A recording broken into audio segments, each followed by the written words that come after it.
Well, to British Columbia now, where the results of Saturday's provincial election are still undecided.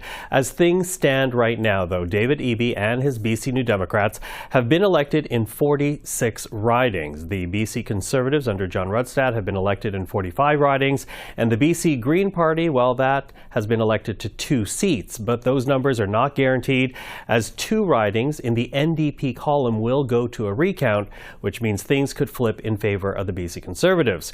Here's what we heard from both the NDP and Conservative leader late Saturday night. We got to do better. And that was our commitment to British Columbians. We got to do better, and we will do better. If we're in that situation of the NDP forming a minority government, we will look at every single opportunity from day one to bring them down at the very first opportunity and get back to the polls.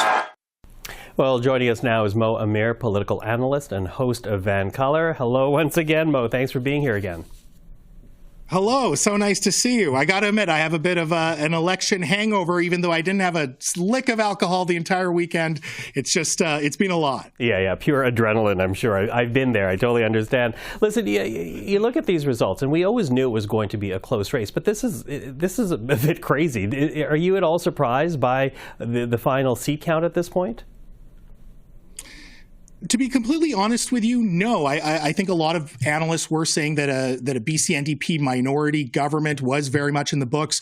But I was surprised on election night because we had basically reached a stalemate where Elections BC had said, they had stopped counting, even though there was a very small amount of ballots left. So no, I don't actually find this to be surprising, but I do find the events of the evening of election night to have been a little surprising in the fact that we kind of stopped and said, okay, we're going to finish the initial count the next day. And certainly you have a couple of ridings that are still up for contention in terms of recounts and factoring in mail-in ballots, about 49,000 mail-in ballots, in fact. Mm-hmm. What do you think prevented that NDP minority from happening?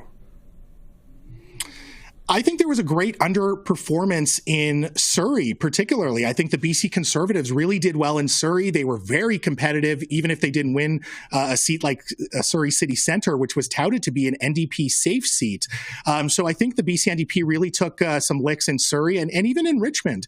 In Richmond, the one seat that the BC NDP did hold, they were really bolstered by a former BC United candidate who was an independent candidate, Jackie Lee, who some would argue actually split the vote in Richmond. So they would have got swept otherwise, and we could have been seeing a much different result. Yeah, different result. Although as successful as the Conservatives were, they still failed to actually get a majority of British Columbians on side with them. Why is that?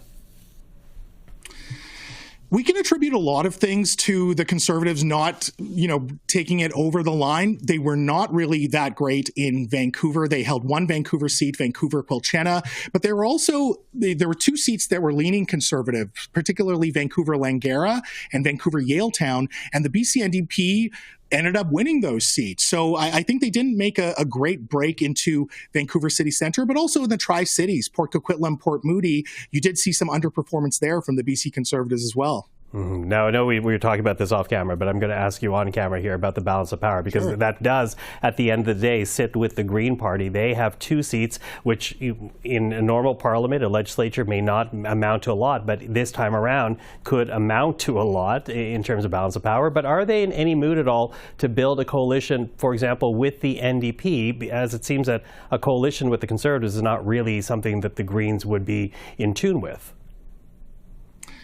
It does kind of feel like 2017 all over again, where we were in a very similar situation.